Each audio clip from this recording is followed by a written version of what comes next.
Hello, everyone. This is Eric Rivenes, and welcome to another episode of the Most Notorious Podcast. My guest today is Ken Fortenberry.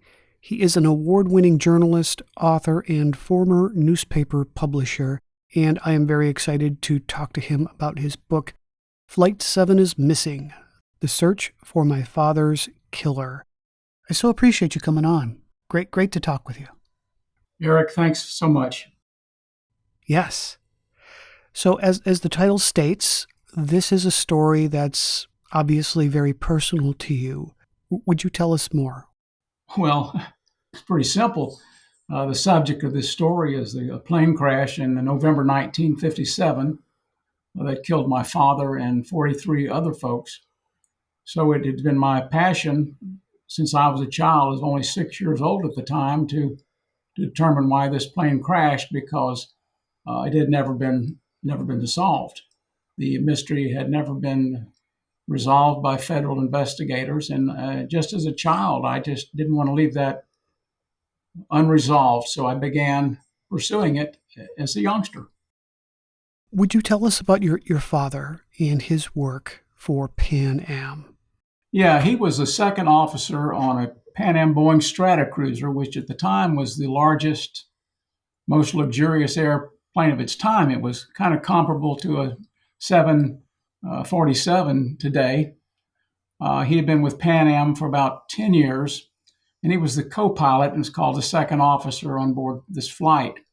We were living in San Francisco at the time, which is where he was stationed, and he frequently was gone on lengthy trips because this particular flight was an around-the-world flight. I don't think he was scheduled for the entire circuit, but the first leg of it was from San Francisco to Honolulu. You know, as a child, again, I was only 6 years old, but the time he had with us when he was home, he'd be gone for a long time on his trips, sometimes several weeks at a time. But then he'd be home for several weeks at a time, so we had a lot of quality time with him. And he loved to camp, he loved the outdoors, loved to fish, just loved being with his family. And of course, we loved to be with him. So he was a remarkable fellow. As every kid that age, I guess, idolizes his parents and his father. I certainly did. Yeah, for sure. So would you kind of describe to us this plane a little bit more, the Stratocruiser? It was a plane known for its luxury, but it wasn't necessarily reliable, right? Well, no, it wasn't. And there was a joke among some Pan Am pilots. It was a four-engine plane. They joked about the engines. There were three turning and one burning. It required an awful lot of time and effort by the crew to just to keep them in the air. They were notoriously full of malfunctions. But many of the issues that they had with the aircraft, that particular aircraft, Boeing 377, had been resolved prior to this crash. And the plane had been checked out, as all flights were, obviously, not long before it took off. Everything seemed to be okay with it. The plane was a luxurious aircraft, as you mentioned. It had a descending staircase to the belly of the aircraft where there was a lounge. And as many as I think a dozen passengers could go down there during the flight and have hors d'oeuvres and cocktails. It was a magnificent plane. This particular flight was equipped to handle, like I said, 44 passengers, and there were sleeping berths on the flight as well. It was just simply, for the time, it was the most magnificent aircraft of its day. But again, it was prone to mechanical issues, as any turbine engine plane, piston-fired plane would be at the time. So that was a significant issue as this case developed. Right. There were a number of accidents or incidents involving Boeing 377s in the early to mid 1950s, right up to the flight that is the focus of your book. Absolutely. And in fact, the plane that came off the assembly line right before this one had gone down in the Pacific about a year earlier. And I think that looking at that would have been the normal. Looking at the investigation, people would look at the aircraft and consider the flight the year earlier in almost the same area, but there was no loss of life from that plane crash, Eric. It successfully ditched in the ocean. There were no, it was barely anybody got wet. I mean, it was an amazing situation. We talk about the flight in New York a few years ago. This was the same kind of thing, but 40 years earlier. The plane encountered some engine issues. It would require them to take 4.5 hours to get to where they were going. They couldn't make it back. This trip was going, this particular trip, the 90943, which was the plane that came off the assembly line earlier, it was headed the other direction. It was headed from Honolulu to San Francisco.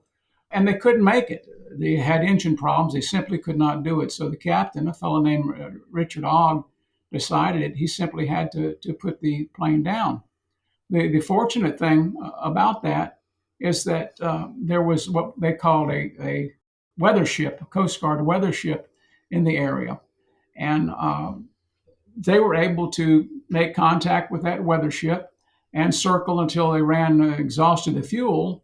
The Coast Guard then put a foam runway essentially down on the ocean, and the captain put the plane down safely again, and no one was injured. It was an amazing situation. So there was a lot of thinking at the time that when this plane, my dad's plane, was missing, that it might meet the same fate because the other plane had successfully ditched in the ocean and no one was injured. So maybe the same thing could happen to this one. There were 31 people on that flight. They got them off the plane, and then it sank into the ocean not long after they were all rescued by the Coast Guard craft. So it had overspeeding issues with the propeller, and that was a concern. But again, Pan Am and Boeing had remedied this problem before my dad's flight a year later. Was your mom concerned at all about your dad flying? She was, but she was somewhat concerned. I can't say she was overly concerned about it. No, she was pretty stoic about that kind of thing. But she was concerned about the Stratocruiser. I will tell you that. I know that she mentioned later on that she always had some fear about the planes because she didn't know how they got off the ground. They were just so large. And I know that she was concerned about them. And in fact, my dad had talked, as I understand it, about taking all of us on a trip to Honolulu, maybe for that following Christmas. The plane went down in November. And maybe taking a trip to Honolulu at Christmas time on a Stratocruiser so she'd feel better about him flying on them. We didn't make that trip. Yeah. Oh. So would you tell us about Pan Am Flight 7 on November 8th, 1957? You write that the plane was known as the Romance of the Skies. Maybe tell us about some of the notable passengers on board, the crew, etc. There was an amazing crowd on the plane, Eric. It was a mix of passengers, as you would expect at that time. A lot of people, in those days, flying was still a luxurious event. There were business people, obviously, aboard the plane. That was natural for the time, but there was an entire family, two entire families, in fact, who were on that plane. A family from Midland, Michigan, and a family from San Francisco. There was a fellow headed out to Honolulu for his father's funeral. There was a Navy fellow who was going to Tokyo to meet a lady he had met in the war. They had planned to be married. It was just a cross section of people. Matter of fact, there was another fellow on the plane I found very interesting later on, who was a major for the U.S. Air Force, who turns out to have been a spy. Wow. And that was pretty interesting to learn later. Why he was on that flight and what he was all about was a mystery that I had to chase pretty significantly through the years to try to figure out what his role was on that plane, and could he have possibly been a target of some sort in the plane going down. So there were just a lot of interesting people on the flight. not unlike any flight today, obviously. But some interesting folks. Another fellow was a guy with the State Department. He was headed out there to a conference. A business leader who was speaking in Honolulu. A fellow who would have been one of the today's Fortune 500 companies. He very likely would have been the leader of that company in a few years had he not crashed. There was the fellow who was the president of Renault aircraft automobiles. He was a French air ace during World War II, and he was on the flight. So that's kind of a cross section of who was on there, and it was just an interesting combination of people just doing their normal things, going about business or going on vacation or that sort of thing. Right, yeah. And the captain, Brown, he was a pretty seasoned pilot, right? Yes, he was a very seasoned pilot. He, as a matter of fact, he had spent time in the war, World War II. Pan Am hired an awful lot of former military folks in those days. Matter of fact, I would guess that my guess is that nearly half of the pilots for Pan Am were former Navy or Army pilots, and Captain Brown was one of those as well. And my dad was also a former Navy pilot. The first officer was a former Navy pilot from the war. So they were all experienced crew members, thousands of hours in the air, hundreds of hours flying Stratocruisers. They knew that plane inside out. I also neglected to mention to you a few moments ago when you asked the question about who else was on that plane. One of the people on the plane, and we can get into this later in this discussion, was a former Navy frogman, and he was considered by most the prime suspect if there was something nefarious that happened to the plane. He lived in Northern California. He owned a fishing lodge, and he bought a significant amount of life insurance for a one-way trip to Honolulu, and no one knew why he was going to Honolulu. It made no sense. And he became a prime suspect in that and became my prime suspect, honestly, for 20 years or more. He was just a mystery. And in many ways, he remains a mystery to me, Eric. His life is just kind of strange. But he was on the plane, and his body was not among those people recovered. My father's was not among those bodies recovered either. There were 44 aboard and only 19 mostly shark-destroyed bodies that were recovered from the ocean. But that fellow was a prime suspect. Gosh. So, I mean, obviously, one of the great mysteries here, and there are multiple mysteries related to this tragic event, but the primary one, of course, is why did the plane crash? So can you tell us what is known about the flight itself? How far into the flight did the crash occur? And then who was first to find out that it had happened?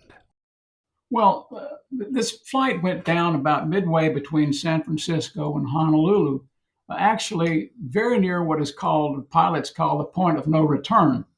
That means they have to commit to going ahead rather than turning around. And that's very much the location of where this flight went down. The captain radioed around 5 o'clock that everything was fine, the plane was proceeding normally. And then he had to have another report later, maybe an hour or so later, and did not report. And that was a concern, but authorities weren't really worried at that time. Sometimes the crews get busy doing other things and just may have not made his radio report. But as another hour went by, it was pretty clear that something was wrong with that plane because they couldn't reach it.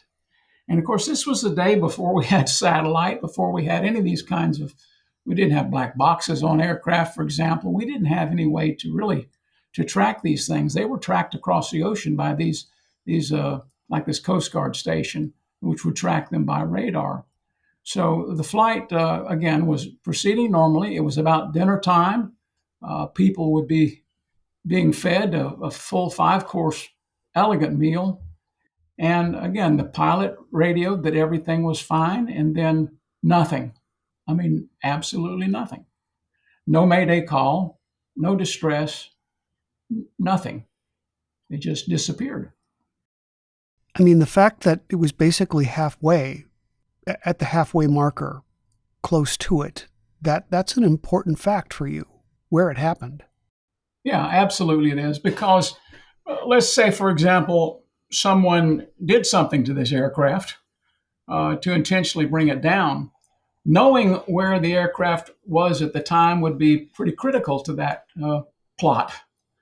Knowing that they couldn't turn around, they had to proceed. So if they wanted to do some damage to the aircraft, that would be precisely the point to do it.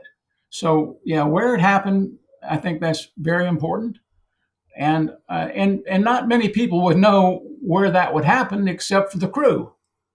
That's just the way it is. I mean, how many people know on a flight like that guess what, we're passing the point of no return now. Yeah, that was pretty important to know that.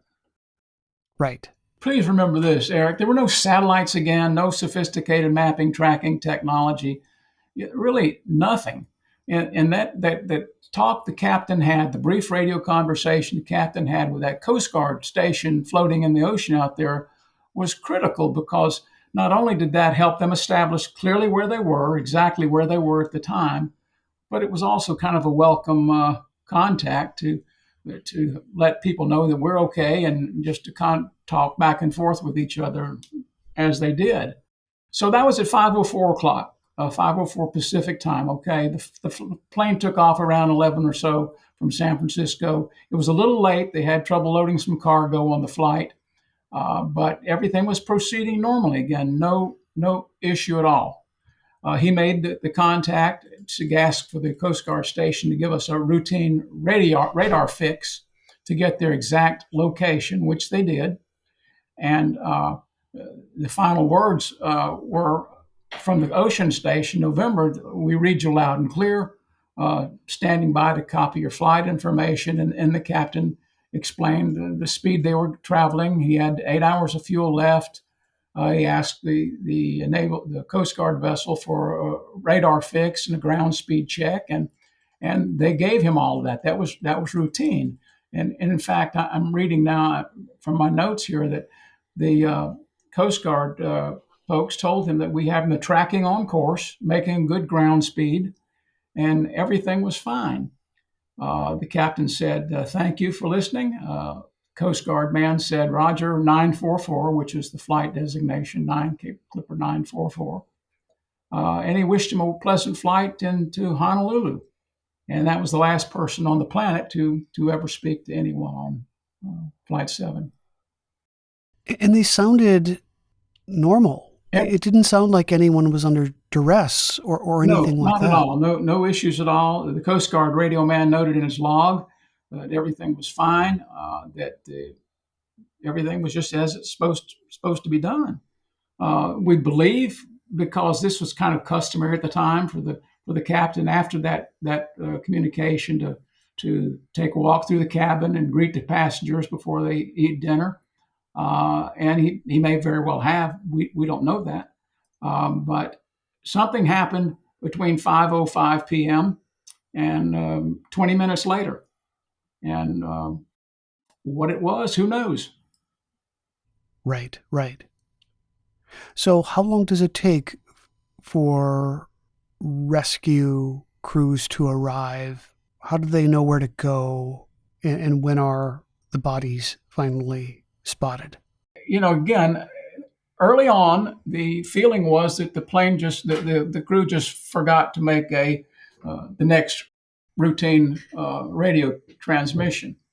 But after a while, again, there was no SOS, there was no Mayday, there was nothing. So after they didn't make the next report, they were flying at 10,000 feet, okay, which at that time was kind of above the clouds and a good good way to be flying. The crew would have had everything going just their way, okay? There was nothing wrong with the flight, remember that. But something happened in 20 minutes after that radio call, and they didn't make another call And Pan Am finally came to the conclusion that something is wrong. And at 6:04 p.m., an hour after that call with the Coast Guard station, they were supposed to make their position report again, and they didn't. And a number of attempts were made to contact the aircraft, and they couldn't reach the aircraft. And eventually, they notified air traffic control in Honolulu. And air traffic control in Honolulu wasn't particularly concerned either because sometimes the crews just check in late. Okay, so what they did is they asked a Japan Airline flight that was near there to see if he could make contact with my flight, Pan Am Flight 7, because sometimes when air to ground communications fall apart, plane to plane communications work. So they tried that. Let's maybe see another airplane can reach this flight, and they were unable to reach. They tried again and again, and they couldn't reach it. And then Pan Am at 6:35 p.m., the plane last reported again at 5:04. 90 minutes after they were supposed to be there, Pan Am says, we have a problem here. So they sent out an alert to all Navy aircraft and Air Force and Coast Guard communications, asking any plane flying near Flight 7 to try to contact the plane on any emergency frequency. There were about 40 other aircraft en route between San Francisco and Honolulu, going both ways. I think 6 were within the general radio range of this flight, which is called Romance of the Skies, as you said earlier. And they were all asked to see if you could reach the aircraft. No one could find them. No one could reach them. But again, there still wasn't a panic. There could have been a radio problem with the plane, for example. So they couldn't transmit a message. So everybody was still kind of positive, all right? But they were ordered to look for the aircraft, try to contact it by radio if they could. And then the Coast Guard folks at that station that had contacted earlier were asked to go out on the bridge and look and see if you could see anything. And I can recall speaking to a fellow who was out there on the deck with his binoculars looking for the plane because the only thing they could spot that evening was Sputnik crossing the sky, satellite, and they couldn't find that. Wow. So 3 hours later, a dispatcher in Honolulu sends the word across the Pan Am radio that the Pan Am Flight 7's missing, no radio contact. The plane had enough fuel to last until 1 a.m. And by this time in Honolulu, the family and friends waiting to greet their family and friends coming in on that flight were increasingly worried. And the word got out among the people waiting at the airport there that the flight was overdue. And the folks were informed finally by Pan Am that the flight's overdue. These things sometimes happen. Don't be overly concerned. But they waited, and they're naturally nervous and concerned, and the hours ticked by. In the middle of the night, then my mother got a call. We lived in Santa Clara, which was south of the airport. And she had a premonition because she answered the phone. And before the caller identified himself, she said, "This is Pan Am calling, isn't it?" And the fellow said, "Yes, ma'am, this is, I'm telling you the Bill's plane's overdue in Honolulu. It might not be anything but a radio problem, but I just wanted to let you know. And we'll keep in touch. We'll let you know as soon as we learn something. It might not be anything but a radio problem." And she said, "Okay, I'll be here right by the telephone." And she waited by the telephone. He also told her that if I don't call you by 3 a.m., you'll know that the plane is out of gas and the plane is down.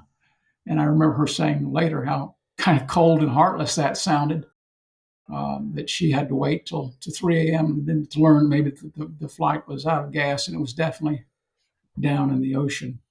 So, I'm a kid. I'm 6 years old, right? I don't know what's going on. But she phoned some neighbors, and they came over and spent the rest of the night with her. I'm sound asleep. My two brothers and I are sound asleep. We don't know what's going on. But I remember waking up in the morning and walking in the kitchen for my morning cereal and seeing the house full of people. And You don't have to be a genius at 6 years old to realize something the hell is wrong here. And about that time, Pan Am called my mother again and said, I'm afraid we haven't found Bill's plane.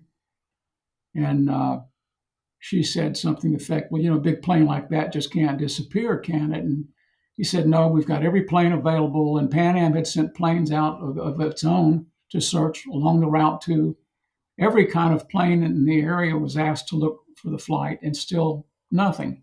And Honolulu ended up at the airport in Honolulu, gave the flight clearance to an instrument approach. And every ship in Pearl Harbor was ordered to turn its searchlights on for 25 minutes. And the Pearl Harbor just became ablaze with lights. They were essentially beacons for the missing plane, thinking that the plane simply could not, that the radios were out and they couldn't contact Honolulu. So their hope was that maybe the flight is out there somewhere. They're going to see the lights from the ships in the harbor, and would be able to find the airport in Honolulu. Again, nothing. They cleared all approaches to Honolulu just in case they need to make emergency landing, but nothing, not a word. So I can remember, Eric, again, even as a kid, I can remember my mother pacing the floor, wringing her hands back and forth, bedroom to the family room, wondering what's going on. And, they finally got word. The plane's, definitely down. And we don't know where, we don't know what, but the plane is definitely down, and we haven't heard anything. Oh, man. Just curious, through this whole process, you've been investigating this for decades personally, trying to figure this out. Has this been something that the writing of this book, has it been therapeutic for you? Has it been painful, or maybe both? When you're talking about it right now, do you feel those emotions you felt when you were younger? I don't feel the same emotions, obviously, and I'm a retired newspaper man. So I've seen a lot of tragedy. I've seen a lot of sad situations in my day. So I'm not by any means a cold or heartless person, but yeah, I think the whole thing was therapeutic. It also was traumatic. And even today, talking with you now, I got to tell you that even I'm 74 years old, and there's not a day that goes by now that I don't think about my dad and wonder if something else could have been done, or, like everybody, could you have another day with them? But again, I think I became a newspaper man because of this event, because I was so frankly pissed off as a child that they hadn't solved the crash. And we'll get into that later, obviously. But that's what got me into the newspaper business. So, yeah, I mean, it's therapeutic. It also is painful, and it's still painful. I would tell you a lie if I said it's not. It is. Right, yeah. So was Pan Am in general cooperative? Were they eager to find out the truth? Sure, they were. I mean, for lots of reasons, not the least of which is its PR image. I mean, Pan Am, you got to remember, in those days, Pan Am was the airline of the world. It was the jewel of aviation, and very conscious of its image. So not only did they have their own crew on that flight, they had passengers, and they had the PR issue as well. So yeah, they were clearly very much involved in the investigation. The thing is that there wasn't anything left. Let me go back to that. Okay, the plane is missing. We can't find anything. The USS Philippine Sea, which is an aircraft carrier, is dispatched from Long Beach, California, and they have helicopters, they have search planes, they have all this there. We still haven't heard a word from the plane. No one's found any wreckage. No one's seen anything, and more than a week goes by, and nothing. So this becomes, at the time, the largest air-sea search and rescue mission since the loss of Amelia Earhart's plane 20 years before this.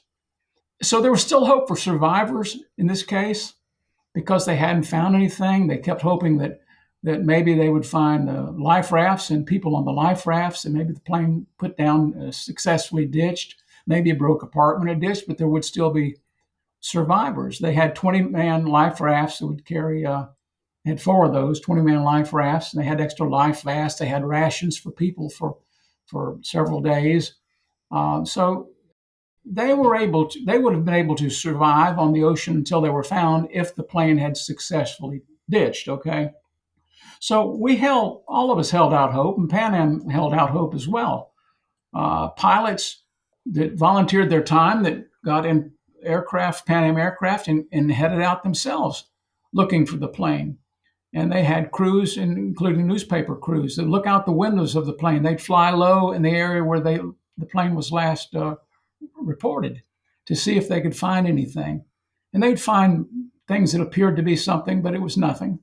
Day after day, you'd find something, they'd find something, and they think this may be the plane, but it isn't. I mean, the clouds, the white caps of the ocean, even fish sometimes would confuse the searchers. They'd find things that look like life jackets, and so they'd zoom down earlier and find out that it was not anything. They checked every possible angle. The people would fly over the ocean there, searching for hours, trying to find anything left of this plane. This is a 70-ton aircraft, Eric. It's not tiny. Again, it's the largest aircraft of its time. So they felt they could find something, and they would find sightings from time to time, and people would rush into, search crews would rush in, they'd find nothing. Day after day, nothing. So as they're looking for the plane, there's debate going on, right, about how this crash could have happened, and with mechanical issues in past flights of Boeing 377s, that was an assumption, right? That Absolutely. Something had basically broken. And I have to tell you that if you're a Pan Am executive, the last thing you want is for that plane to have come down because of a mechanical failure. So Pan Am is working itself to investigate as much as it can to probably take away the suspicion that they had done something or had not done something to that plane to bring it down. So you look at any kind of an investigation like this, you look at the mechanical issue, and then you look at human factors as well. Those are the two things. Something brought the plane down mechanically, or a person or an object of some sort, brought the plane down. And that's what all the investigators were zooming in on. But again, they hadn't found any wreckage yet. They hadn't found anything yet. So there was nothing to go on. It was just pure speculation. I mean, there was speculation at the time that maybe a UFO had gotten it, for example, because this was a big UFO sighting period in American history. It was just incredible. And in fact, there had been other aircraft that had disabling things that happened to the aircraft when they believed they had encountered UFOs in that week before that. So they looked at every possible thing, every possible thing. But until they had any wreckage, they had nothing to go on but total speculation, okay? Let's see. The plane went down on the 8th, and on the 14th, a radar operator picked up a little contact on his screen. He was flying over the area, and he dove down closer to the ocean, and he believed he sighted some wreckage. And then closer he got, he realized, yes, he found the site of a lifeless body, arms and legs outstretched, floating on the water. So the search then was no longer a search for the aircraft. It was a search for any survivors, wreckage, and any bodies, of course. So the aircraft carrier sent all the ships and all the helicopters that had right to that site where the fellow had seen it. And they circled it till the aircraft carrier got closer, and they finally got in there and began the task of recovering the victims and what little debris there was left of the aircraft. And the other thing I think is interesting, this was 75 miles off the course. And again, remember, the plane had reported on course. That had also been verified by the Coast Guard. But for some reason, in 20 some odd minutes, the plane had gotten 75 miles off course. That was a mystery it was 128 miles off course. So another mystery to have to dig into. Listen, this is a gruesome scene. Okay, can you imagine this? I mean, there's this aircraft carrier out there, and they've got bodies floating on the water.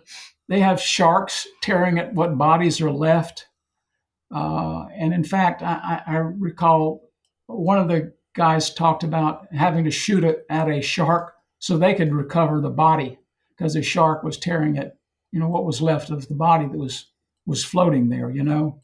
So when all this ends, when the search ends, they come up with 19 bodies. Most of them been mutilated by sharks. 400 pounds of mail, 500 pounds of wreckage, a 70-ton aircraft. And they took that from an area that was 11 miles long and 3 miles wide.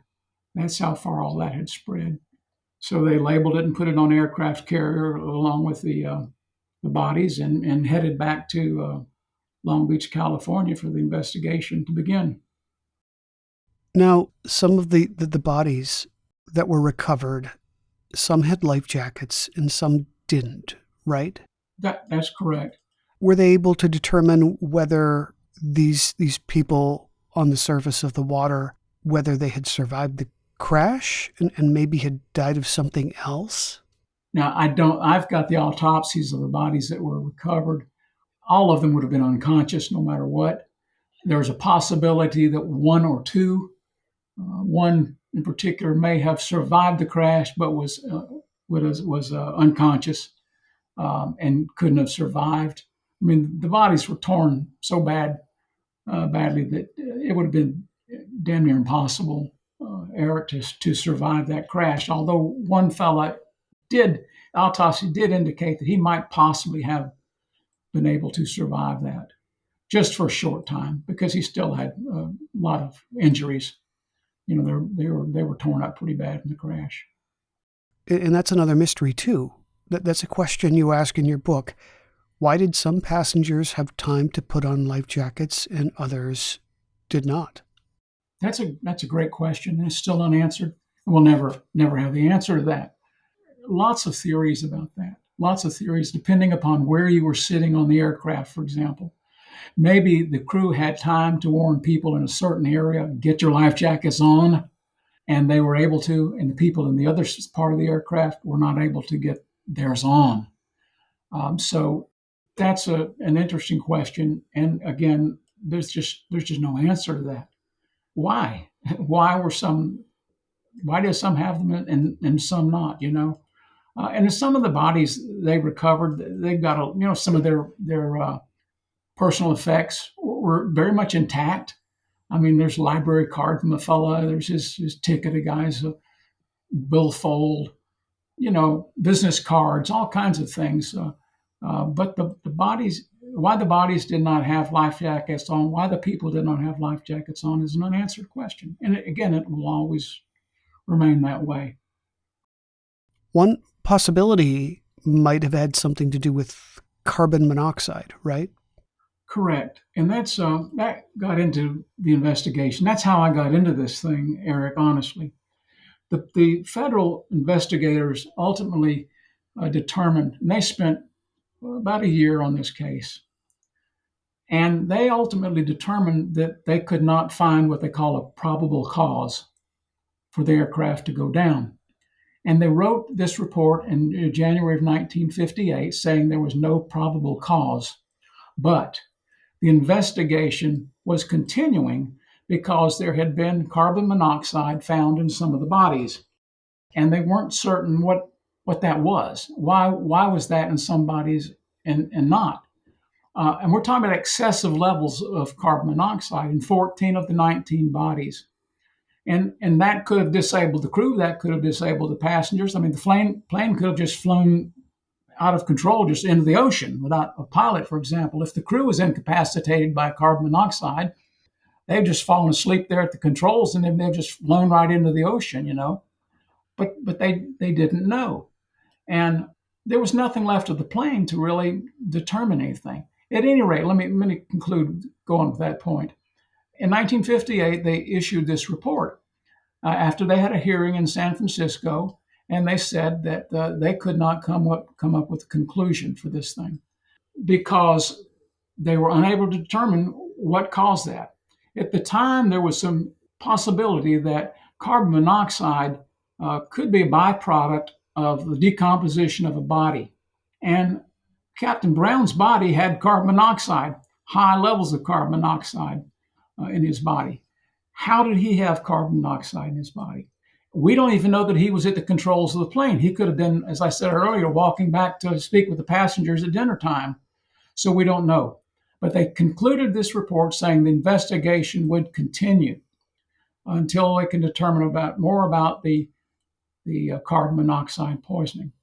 So I'm a kid, and I see this report, years later. I guess I was 13 at the time, and I wrote a letter to the Civil Aeronautics Board, is what it was called at the time, and I want to know what you've done to continue this investigation that you talk about. What have you done since the plane crash and since then to determine what happened to this flight? And I got a letter. Again, I'm 13 years old, and I got a cold, heartless letter from the CAB weeks later saying no further investigation has occurred. There's nothing more to report. And I got to tell you, that really pissed me off as a kid. Yeah. My dad's plane goes down, 43 people lose their lives, and the bureaucrats in Washington have decided, that's it. We're finished with it and move on to other things. So again, I wrote the letter and I got that response back from them, and it set me in motion at that time to determine, as I say in the title of this book, the search for my father's killer. I was simply not going to be satisfied until I had some answers. And I didn't believe that, even as a kid, that the bureaucrats had done their job. And if it was up to me to find out what happened, then damn it, that's what I was going to do. And that's how I started. It took me 50 years to get to the point of writing this book and investigating this crash. But it all began because of the letter when they acknowledged they had done nothing further since the plane went down. Oh, gosh. Do you think that since the captain had a lot of carbon monoxide in his system, do you think that might have affected your father too? I don't know. I really don't know. I believe the crew was incapacitated. At least some of the crew was incapacitated in some way. How they got the carbon monoxide in their bodies, I don't know. Could it have been, could have been smoldering acetone film? Could it have been, something in the cargo that sent the carbon monoxide up into the cockpit? Could it have been some kind of an explosive device? The truth of the matter is, the bottom of the ocean has the answer to that question. But I believe that the crew did everything they could, whatever crew was in the cockpit at the time, to save that plane and save the passengers, but they simply could not do that. One thing that was pretty surprising to read is that there was this 1-ton IBM computer being transported.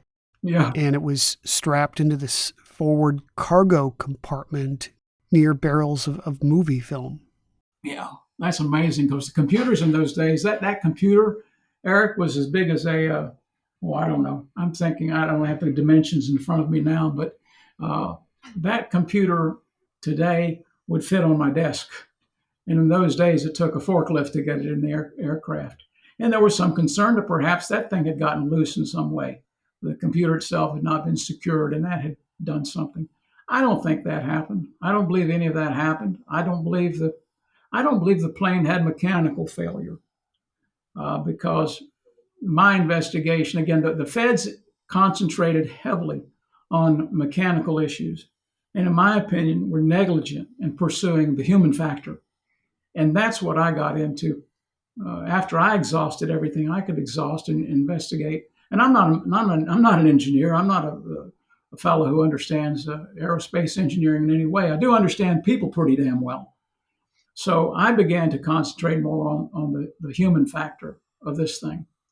And at the time, I don't know if you want to get into this yet or not, but at the time, this passenger I told you about before The guy named William Harrison Payne, who lived up in Northern California, he had a hunting lodge up there. He was in bad financial trouble. He was about to lose the lodge, and for some reason, he bought insurance, hundreds of thousands of dollars worth of life insurance, including the life insurance you could buy in those days for $1.25 in a vending machine, for this trip to Honolulu, supposedly to collect money that was owed him. His family had no clue that anybody owed him any money. He bought a one-way ticket to go to Honolulu. And I didn't mention, and I should have, he also was an explosives expert. And he was involved in chrome mining in Northern California and used explosives to do his mining up there as well on the side, in addition to running his lodge. So here's a fellow who was an underwater demolitions expert who had explosive devices on his lodge property in California. He bought a one-way ticket to Honolulu for no reason. He bought an extraordinary amount of life insurance in the week before the plane went down. His body was not recovered. And not long afterwards, his wife, poor grieving widow that she was, remarried. And while she's on her honeymoon, the lodge that she owned with her husband mysteriously burned down, clearly an arson job. And that further added to the mystery. When one of the insurance companies decided we're not paying this claim on the fellow, Mr. Payne, because his body wasn't recovered, they hired an investigator out of Colorado who spent months investigating this crash. Eric, this guy went to his grave. He went to his grave convinced that that plane had been brought down by this passenger, Mr. Payne. And he would not talk to me. He was afraid to talk to me. He told me, even in his days before he died, that there was no statute of limitations for this thing. And he apologized. He said, I still wake up at nights thinking about this 30 years later. And he said, I was so close to solving this case, to resolving this case. And he was pulled off the case because the widow threatened to sue, and in fact did sue to get the money. And the company decided, I think the insurance company decided it's better to cut our losses and just pay her off rather than drag this thing out in court. And again, this man, Mr. Stiles was his name, a prince of a guy, an honest man, spent months of his life working this case. And I'm looking at my book now and just share this with you. He wouldn't talk to me. Again, remember that. And I asked him, why won't you talk to me? He said, because if it came to their notice, they'd stop at nothing. Whose notice? I said. What do you mean? I would very much like to talk with you, Mr. Fortenberry, but I was told my life was in grave danger. Who told you that? I asked. Then it was silence. And I let the silence pass. And then he said, I'm going to say more later, but right now, that's all I can say. I'm just afraid. And he said evidence was destroyed and things that happened during the course of his investigation that he just couldn't talk about. And that's the last time we ever talked on the telephone. He told me they will stop at, and they, whoever they were, would stop at nothing. But here's the thought. He was convinced that his life was in danger 30 years later if he publicly pointed the finger at this William Harrison Payne, the lodge owner, or somebody who might be involved in the thing. So publicly, the newspapers reported that the insurance company was not paying because they didn't believe that Payne had not been convinced that Payne was on the flight.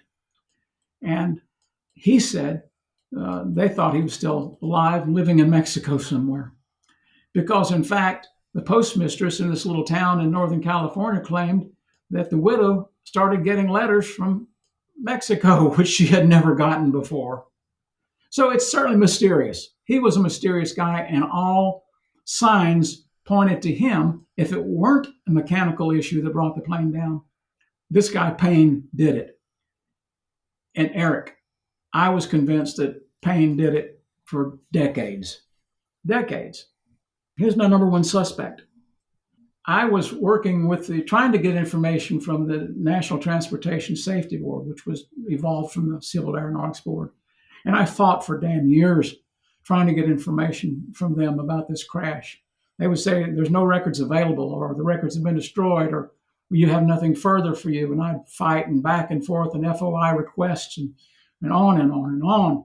And one day I got in touch with a fellow at the National Transportation Safety Board.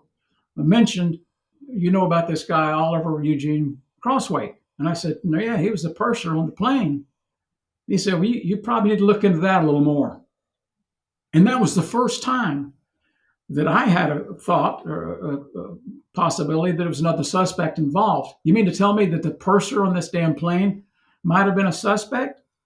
And he was reluctant himself to say anything, but said, you need to look into this. So then I filed all kinds of requests for information. And over a period of time, I came up with documents from the FBI and from the Civil Aeronautics Board and from the Pan American that looked like, oh my God, it's not Payne, it's the damn purser, which is kind of the chief flight attendant at those days of the plane. He may have been the guy who did this thing. So after all these years, I'd been pursuing the guy, the lodge owner, who looked like a great suspect and still was a suspect. But now I had a new suspect. It's this guy, Oliver Eugene Crossway. And the more I learned about him, the more I was convinced this guy bears some serious looking into. And I found a document that he had gone to the Santa Cruz County Sheriff's office to complain about his stepdaughter, who he said he couldn't control. And he apparently wanted her locked up for some reason. And I found a note that the deputy said in his notes that this purser is shaky and he is psychotic. And I said to myself, my God, you don't have to be an expert in that to see there's something that needs to be looked into. So I kept digging more and more and more and more. And the things I found about him just made it look more and more likely that he brought it down for some reason. Back to your point earlier about the point of no return. Here's a guy who knew where the point of no return was. Here's a good guy who had access to the flight deck. They had no security checks in those days. Remember this. I mean, the passengers and the crew could bring anything on board the flight, bomb, whatever. And then I talked to a pilot of Pan Am who had flown with this guy in the past. He told me he was violent. He was vindictive. He was unpredictable. And, I just kept zeroing in on Crossway the next few years. Yeah, a very disgruntled, very, very troubled individual. And a lot of his pain, came because his wife had passed away. His wife had died of cancer not too long before this. And again, he said his daughter was a teenage girl. My God, what do you expect? She was uncontrollable to him because he was gone on flights an awful lot. But I tried to reach out to her through the years, and I couldn't get in touch with her either. But he looked like a prime suspect again. Keep this in mind. He had been a marginal employee for Pan Am. He had been one of their earliest employees, but he had been marginal, and he had been suspected of maybe stealing some of the liquor receipts from some flights. And Pan Am had tried to get rid of him a time or two, but the union came in and saved his job every time. He also came down with tuberculosis, which was pretty significant, as I learned later, because that affected him mentally and it affected him physically, obviously. But the tuberculosis, of course, grounded him. He couldn't fly. And of course, that made him mad. Pan Am wouldn't let him fly again for a long time. And they also were trying to fire him. So he was out to get Pan Am because he had a vendetta. He was mad at them because they wouldn't let him fly, because they thought that he'd been stealing from them. And in fact, he had some issues prior to this and maybe involved in some little, I don't know what you say, it's not smuggling some small items in from overseas. So he was considered a significant issue. Again, this was never made known publicly. His name was never listed in anything publicly as a suspect in this case until I found out about it and started asking questions and raising hell. Right, right. Yeah. One of the most suspicious things about all of this had to do with his will. Yeah, yeah. His will, he changed the morning the flight took off. And in his will, he had his stepdaughter written out of the will unless she did certain things, not to marry before a certain age, that she married Catholic, that she do all these kinds of things. It was his last attempt to kind of control her life. And he signed that document just shortly before he got on the plane that morning. He cut her out of the will unless she did what he expected she would do, that he wanted her to do. So it was his last attempt to control her life. And again, that was never known publicly. He also took his wedding ring off and his wife's wedding ring and wrapped them together in like a handkerchief or something and placed it on the seat of his car that he left at the airport parking lot that morning. Pretty darn suspicious, if you ask me. Yeah. Didn't he have some final words for his stepdaughter? He did, and know where we are along in this interview. But yeah, I tried to get in touch with her for years and was unable to. She had married a couple of times, and her name was different, and she was just very difficult to find. I ultimately found her on Facebook, of all places, Eric, and began trying to reach out to her because I thought she might have something to say, you know. She would know something. And she wouldn't respond. And I finally got to the stage one day and I just tried her one more time. I said, just what the hell, one more time. I'll try to see if she responds to me. And I was at my home and I got this, you know, the Facebook sound that you got a message. And it was her. And she said, I think it's about time we talk. So we did. I took a flight the next day to outside Houston where she lives and met her. And to me, that was a gold mine, just a gold mine. And as you had this conversation with her, did she start to open up more, feel more comfortable with you? I would assume. I knocked on her door, and I didn't know what to expect, Eric. I mean, she lost her father, her stepfather too, you know, and I had no idea what she might say. Although I will tell you this, in one of the documents I found earlier from my investigation for the CAB and the FBI and NTSB and everywhere, she had made a statement that he had been acting strange, and I had the suspicion from that and a statement that this Mr. Crossway, the purser's father-in-law, had made that they knew something that they weren't telling. So when I knocked on her door at her house, you know, I didn't know what to expect. Is she going to throw something in my face? Is she going to slap the hell out of me? Is she going to be welcoming? Because I literally got on the flight the next morning to Houston to meet with her, and she was very welcoming, very accommodating. And she was glad. I think she was ready to talk because she had a lot to say. And I asked her, could I record the conversation? I did on my phone. And we talked for an hour or two, and I took her to dinner and we talked some more. And she pretty much gave me a smoking gun. She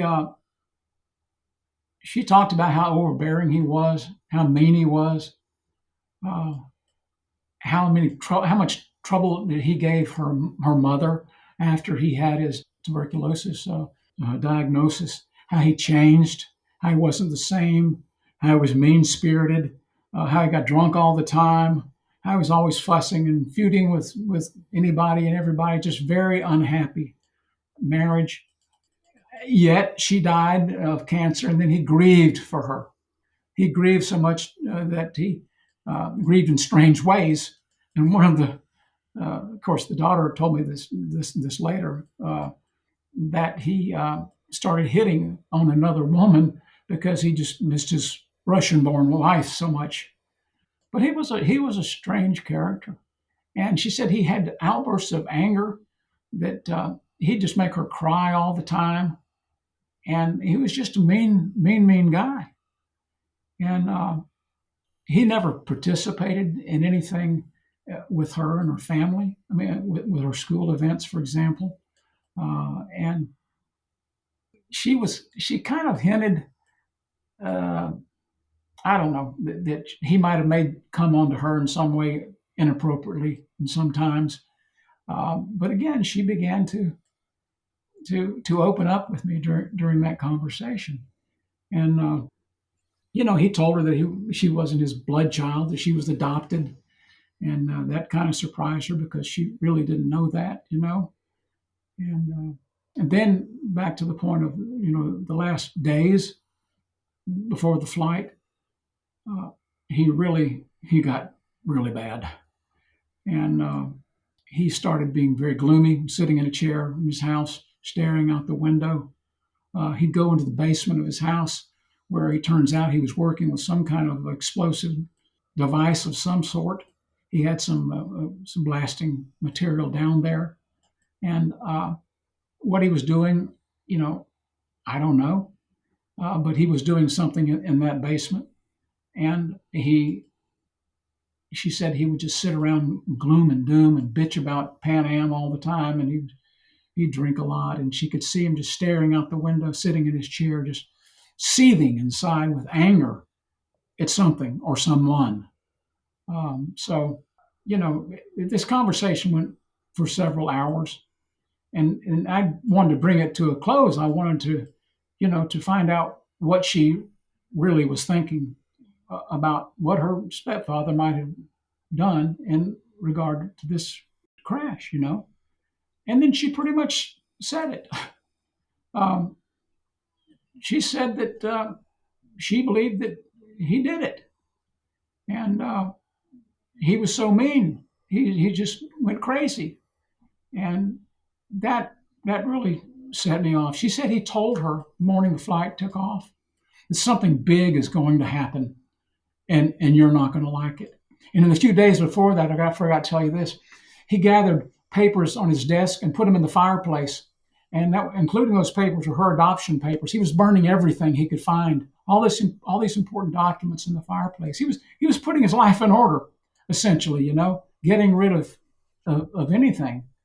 But he was clearly a troubled man psychologically, and just very despondent. And you know, she said she went to bed that night, and she came out of the bathroom, and he said, "Wait a minute." And she said, "Oh, Jesus."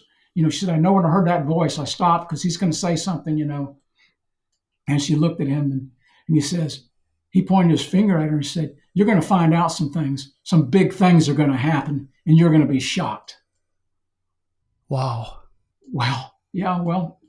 Yeah, what big things could happen that she could be shocked about? The big things are going to happen. The plane's going to go down, and she's going to be shocked because it's down, and she's written out of the will. So that to me was the smoking gun. And then her grandmother, who lived with them as well, also had come to the conclusion after the investigators came to their house, they couldn't find any of the blasting material there. The agents told them to shut up, not to say anything about it, keep quiet, which of course they did all their lives. It was their little secret. And she said, her lines were, I asked him, do you believe he did it? And her words were yes. Yes. She said, because of his meanness, the way he looked, and his voice. I could actually see him plotting it when he was sitting in that chair, looking so gloomy. And why are you talking to me now? And she said, well, I put it out of my head because I thought, how could he do that to all those people? But Lord Almighty, he was that mean, Ken. Oh, wow. Yeah. So she thought that, and we had a lot of this information, the blasting material that was missing, the issues he had with Pan Am, Pan Am trying to fire him, all the problems he had with his health, his mental health, crazy things he was doing. But I needed something else other than my feelings. So what I did then to help me try to understand this behavior, I searched around for what's called a forensic psychologist. And those are people who study people's thoughts and their mindset when things are going on, forensic psychology. They look at crime stories and they help put together a background of a person to find out could they have been involved in this kind of thing or what. They just study criminal minds, and they're called to be experts in cases to help paint a picture of who these people are. So I found a fellow who was an expert in forensic psychology, and I asked him if he would look at everything I had on Payne, the fellow owned the fishing lodge, the hunting lodge, and this fellow Purser, not giving him any feelings up front, but giving every ounce of information I had, all the information I had on these people, and ask him to do a forensic study and see if my conclusion, and I didn't tell him what it was right. I needed somehow to kind of substantiate and verify that what I believed was true might very well be. And he spent quite a bit of time on that. And his conclusion came back the same as mine, essentially that he believed that he had all the skills, he had all the things that needed to be done to make this thing happen. He had the tendencies to do all this sort of thing. And he believed he was the man.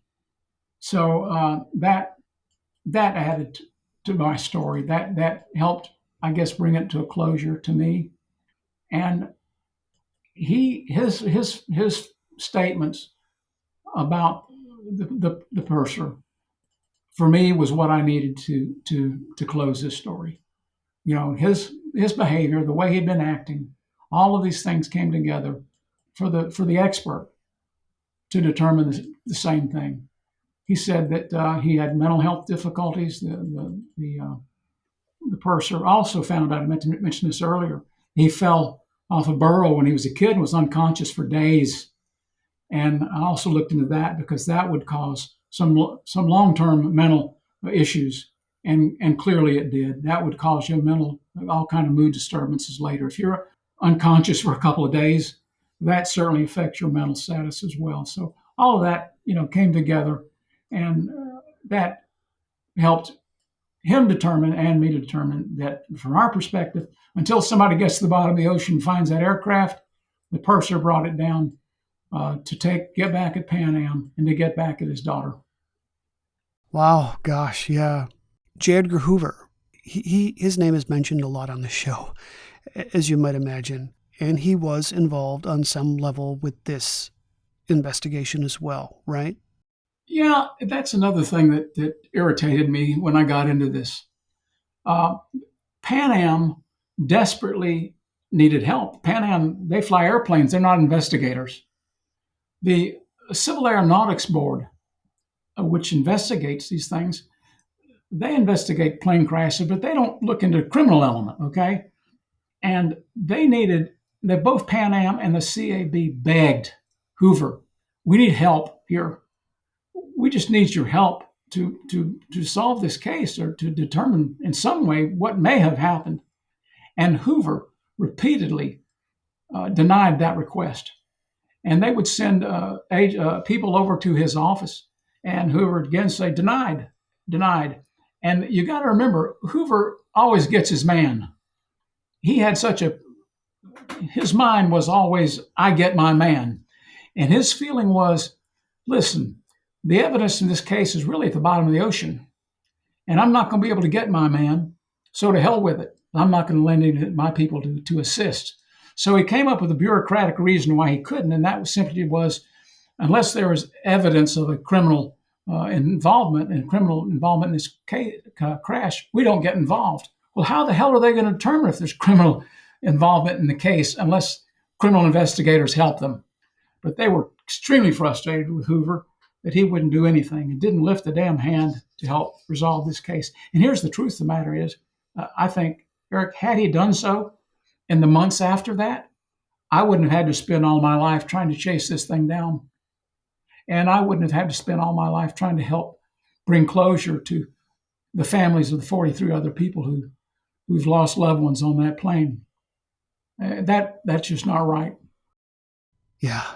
It shouldn't have been your responsibility to figure this out. Well, it wasn't. And I don't know how much time we have left on your podcast here, but one of the things that always, after I solved, in my opinion, solved this plane crash, I wanted some way to memorialize the folks who lost their lives. And because my dad and 18 other people, 26 other people, I guess, their bodies were never recovered. They have no graves. They have no burial place, no place for their families to go. So I started reaching out and trying to find people like me, people who lost loved ones on that plane. And I was able to put together a committee a few years ago to raise money. And we had one hell of a hard time doing it because this thing happened so many years before. It was hard to generate any interest. But our goal was to raise enough money to erect a memorial to Flight 7 and to all the people who died on that plane. And we finally did that. And that was a wonderful moment for all of us. I met family members, of course, I had never met. And we had a memorial service out near the airport in San Francisco. We put the memorial there on the grounds of a museum in a little town. And it was an amazing moment because now, after all those years, those families could have some closure as well. Now they had a memorial with their loved one's name on it, and they didn't just fade away into history. Oh, that's amazing. Gosh. So yeah. So I will post links in the show notes where people can find out more about you, your work. I'll include your website as well. But I do want to mention that you have another book, which was written more recently, called House of Tragedy: The Mysterious Murder of John McConkey. Would you kind of give us a synopsis of that book? What's it about? That's an interesting story, and it's not a very long story, but it's terribly interesting, I think, Eric. On the coast of South Carolina, they call the area the Sea Islands, below Charleston. And this was a big cotton producing area in the 1700s, 1800s, and early 1900s. And it's, of course, full of plantations. And the plantations were worked by enslaved people, as you know. There is a plantation, a lot of plantations on this island. It's called Edisto Island. One of these plantations is called Seaside. And I was at a restaurant years ago down there, and it's called McConkey's. And in their menu somewhere, it talks about the fellow who, it was named after a fellow who died over here at the Seaside Plantation who was murdered. And hell, I'm a newspaper guy. I was curious. So I began looking into this case of the fellow who was murdered, Mr. McConkey. And I found that not only was Mr. McConkey mysteriously murdered, one of his sisters committed suicide at the plantation. Another of his sisters burned to death at the plantation. Of course, he was murdered at the plantation. And in fact, generations before that, maybe 6 generations, had a number of mysterious murders that occurred at this plantation. And so it's a fascinating story to me to get into it and to research the history of how could one house have all of these issues? How could one house, is it haunted? Is it, was this family haunted? But this family had owned this plantation since the 1600s, and the house had been there for, oh my God, early 1800s. So it was just a great mystery to me to delve into this thing, to find out more about why the man was murdered. It's still a mystery, one of the few murders in that whole area that's never been solved. There's some discussion that maybe some people had him killed because this island now is one of the finest resort areas in the whole southeastern United States. At the time, it was just Sea Island cotton. So there was some theories that maybe he had been killed so that somebody could end up with the property and turn it into a resort, which of course it is now, a resort. And it began being turned into a resort not too long after he was murdered. There are lots of little interesting twists about this place. It's just my questions were: is the place haunted? Was an entire family cursed all those years? And that's the premise of this book, and I'm kind of liking it. I'm selling the hell out of it right now, actually. Well, congratulations on that. That's great. Thanks. So yeah, that's two great books for people to check out. And I so appreciate you taking the time to share with us this very personal story. I've enjoyed it, and I hope that I've helped enlighten a few people about this mysterious crash. Because again, as I said earlier, it should not have gone that long without some resolution. And at least from my perspective and the perspective of many family members, we believe it's over. We believe it's been resolved. Again, I have been speaking to Ken Fortenberry. His book is called Flight 7 is Missing: The Search for My Father's Killer. This has been another episode of the Most Notorious Podcast. I'm Eric Rivenes, and have a safe tomorrow.